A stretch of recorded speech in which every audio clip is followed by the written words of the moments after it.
आरजू खान साहब आ गए हमारे साथ। इतने लंबे लंबे आंकड़े होंगे कि आप उसमें स्तब्ध रह जाइएगा और आपके पास आरजू खान साहब, मैं समझता हूं डॉक्टर संजय आपसे कोई सवाल करना चाहते हैं। डॉक्टर संजय आप पूछ लीजिए, मैं आ रहा हूं। डॉक्टर गिरी मैं आ रहा हूं आपके पास। डॉक्टर संजय आप आरजू से कुछ कह रहे थे। मेरा सवाल ये था, इन्होंने मुझसे ये पूछा एंकर महोदय ने कि आप ये बताइए कि जब तेजस्वी जी कह रहे हैं कि हम कोई भी टॉलरेंस नहीं करेंगे क्राइम का, कुछ भी नहीं करेंगे, तो आप विश्वास क्यों नहीं कर लेते? मैंने कहा कि भाई मैं कौन होता विश्वास करने वाला, वो तो वोटर तय करेगा ना, ये जनता तय करेगी। और जब आपने मुझसे ये प्रश्न पूछा है तो मैं ये प्रश्न पूछ रहा था कि जब सारे चेहरे वही हैं, पुराने ही चेहरे हैं, old wine in new bottle जिसको कहा जाता है, कहावत है, पुराने मतलब नए बॉटल में आपने पुराने वाइन को डाल के और फिर पेश कर दिया, तो कैसे जनता विश्वास करेगी? ये प्रश्न था हमारा। ठीक है, अभी मैं नहीं, प्रश्न आपने वो कॉमरेड और शहाबुद्दीन ने किस तरह से बिल्कुल मैंने वो असली सवाल था, ये तो मैंने आपसे पूछा। खैर मैं पूछ लूंगा आपकी तरफ से। डॉक्टर गिरी, एक और बात मुझे लगता है, आप जब इतनी सुलझी हुई बात कर रहे हैं तो सर आपको लगता है कि इस देश में एक सीरियस डिबेट होनी चाहिए क्रिमिनलाइजेशन ऑफ पॉलिटिक्स को लेके, अपराधियों के राजनीतिकरण को लेकर एक सीरियस डिबेट होनी चाहिए और हर पार्टी को इसमें सीरियस होना चाहिए साहब। कोई अपराधी गुड और बैड नहीं हो सकता, वो जीत की गारंटी है, इसका मतलब नहीं कि उसी को टिकट देना है। हमें सोचना होगा, अगर हमें अपने एक लोकतंत्र को मजबूत करना है। हम कहते हैं साहब हम दुनिया का सबसे बड़ा लोकतंत्र है, उस लोकतंत्र में कानून तोड़ने वाला, कानून बनाने वाले विधानसभा और संसद में कैसे बैठ सकता है? रमेश जी, इसी बात पर आता हूं, लेकिन उसके पहले एक फैक्ट बता दूं कि जब कर्पूरी ठाकुर ये बिल लेकर के आए तब कैलाशपति मिश्रा जी जनसंघ के तरफ से वित्त मंत्री थे, और वित्त मंत्री ही किसी बिल को अप्रूवल के बाद उसके फंड एलोकेशन करता है, और वो जो बिल था वो जनसंघ के सहयोग से कर्पूरी ठाकुर जी ने पास किया था। उसके बाद कर्पूरी ठाकुर जी के पुत्र भी हमारे साथ लगातार राजनीति में है। उस विरासत को, उस सियासत को, पिछड़ों के दर्द को या बाबा साहब की पीड़ा को लेकर के कोई चल रहा है तो भारतीय जनता पार्टी चल रहा है। विषय पे आते हैं, जो आपने कहा, ये कांग्रेस पार्टी ने लालू यादव का पहले ही कैबिनेट से पास किया था कि कोई भी अपराधी, कोई भी क्रिमिनल किसी भी समय राजनीति में आ सकता है। आपको याद होगा कि राहुल गांधी की ये युवा छवि बनाने के लिए उन्होंने आकर के इस बिल को फाड़ा था। कॉन्स्टिट्यूशन क्लब नई दिल्ली में मनमोहन सिंह गवर्नमेंट के कैबिनेट को फाड़ा और लालू यादव को जेल जाने और राजनीति में आने का रास्ता, जेल जाने और राजनीति में आने का रास्ता वहां से बंद नहीं। लेकिन वो पारित कहाँ हुआ? एक मिनट, वो पारित तो नहीं हुआ ना? नहीं, अब उसी समय वो पारित हुआ ना, वो ऑर्डिनेंस आया था ना। मनमोहन सिंह एक ऑर्डिनेंस लाना चाहते थे लालू प्रसाद यादव को बचाने के लिए। सर वो तो आज भी लागू है। सुप्रीम कोर्ट ने कहा है कोई भी व्यक्ति जिसको 2 साल से ज्यादा की सजा मिलती है, ऑटोमेटिकली उसकी जो मेंबरशिप है वो चली जाएगी। ये तो आज भी कानून एग्जिस्ट करता है इस देश में।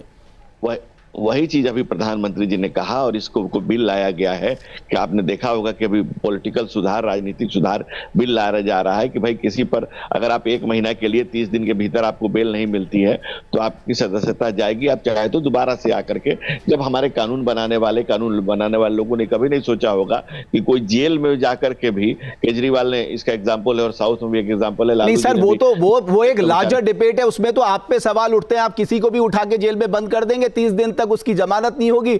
अभी जितने भी ये मामले चल रहे हैं आपके ईडी के, इसमें जिस तरह के कानून में संशोधन हुआ, आपको बेल मिल ही नहीं सकती। तो वो तो बहुत आसान है, किसी को भी जेल में डाल दो, 30 दिन तक वो बंद रहेगा, उसकी मेंबरशिप चली जाएगी। और मुझे तो यह है कि अगर कल के दिन तेजस्वी यादव खुदा ना खास्ता बनते हैं तो उनके ऊपर तो 2 साल वाला मामला तो लटका ही है, क्योंकि 2 केस उनके ऊपर चल रहे हैं।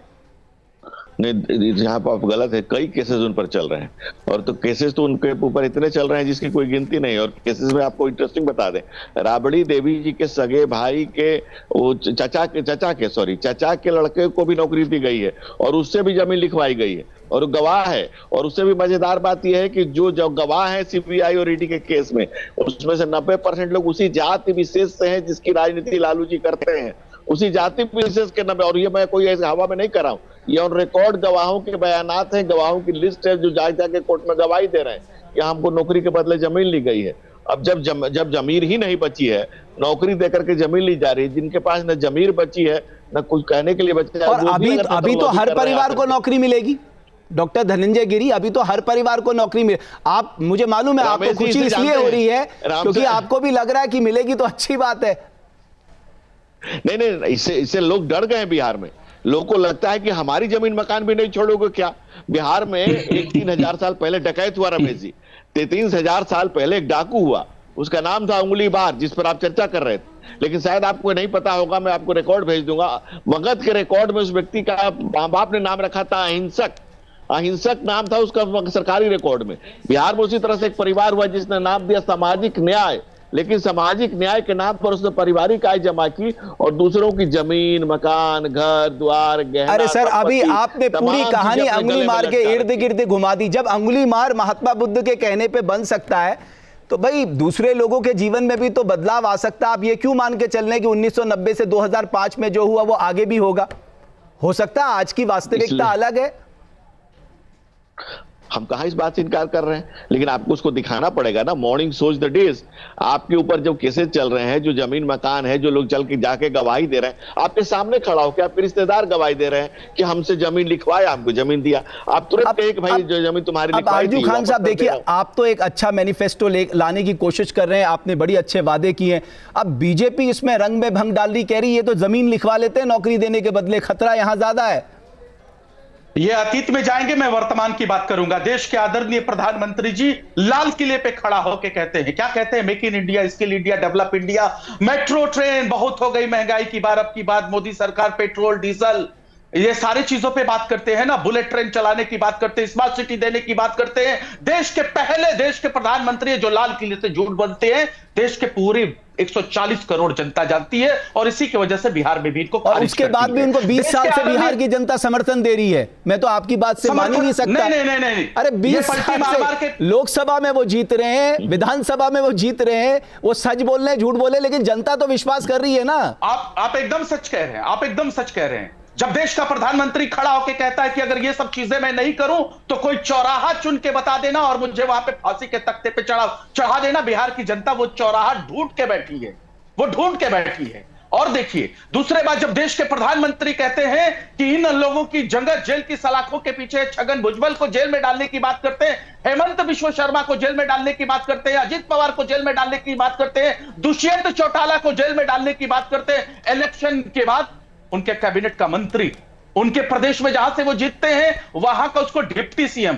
इसलिए इस प्रदेश की जनता जानती है कि ये करते क्या है, कहते क्या है, करते क्या है, इसीलिए इनके ऊपर विश्वास नहीं है। ये अतीत में जाएंगे, परसेप्शन फैलाएंगे। हम आज के दौर की बात करेंगे और इनका जो काला, जो चेहरे पे जो नकाब है ना, उस नकाब को उतार के खींच के फेंक देंगे। मैं कहता हूं, ये बजट की बात कर रहे थे ना भाटी जी, भट्ट साहब, ये बजट उस वक्त में जब हमारा बजट हुआ करता था, ना एशियन बैंक था, ना वर्ल्ड बैंक था, इन्होंने 43,000 करोड़ शिक्षा पर लगाए हैं। बिहार प्रदेश में सबसे ज्यादा, अगर ग्रेजुएशन का सेमेस्टर और अगर उसका आपको ये रिजल्ट अगर लेट होता है तो वो बिहार प्रदेश ऐसा वाहिद राज्य है। दूसरा, जानते हैं आप, देश में जितने भी राज्य हैं, उन राज्यों में अगर बच्चा हाई स्कूल जाते जाते सबसे ज्यादा अगर ड्रॉप आउट करता है तो मुबारक हो इस डबल इंजन सरकार की, वो बिहार है, वो बिहार है। ये इनका एजुकेशन के ऊपर बजट है 43,000 करोड़ का। नेशनल हेल्थ सर्वे की रिपोर्ट आती है, कहती है कि 63% महिलाएं एनीमिक के खून की कमी से मर जाती हैं। उनके थालियों में फोलिक एसिड 50 पैसे 75 पैसा का नहीं है, वो गोली छीनने वाला कौन है? अगर इस देश में सबसे ज्यादा, जब इतनी दिक्कतें हैं तो आप जनता के बीच जाके उन्हें बताते क्यों नहीं है? आप जनता के बीच जाके बताइए ना। हम तो बता रहे हैं वो चीजें भट्ट साहब, लेकिन ये क्या कहते हैं? उपलब्धि नहीं है तो कहते हैं जंगल राज। हम उसी को तो बता रहे हैं। ये आपका कौन सा राज है, जरा सा बता दीजिए, जहां क्राइम पे, क्रिमिनलिज्म पे और करप्शन के ऊपर कोई पहरा नहीं है। ये कैसे सुशासन की राज्य है? जहां भक्ति है हर शब्द में, कथाओं में छुपे हैं दिव्य रहस्य और ज्योतिष देता है जीवन को दिशा। धर्म से जुड़ी हर बातों को जानने के लिए हमारे चैनल स्तुति को सब्सक्राइब करें। चैनल पर जाने के लिए इस लिंक पर क्लिक करें।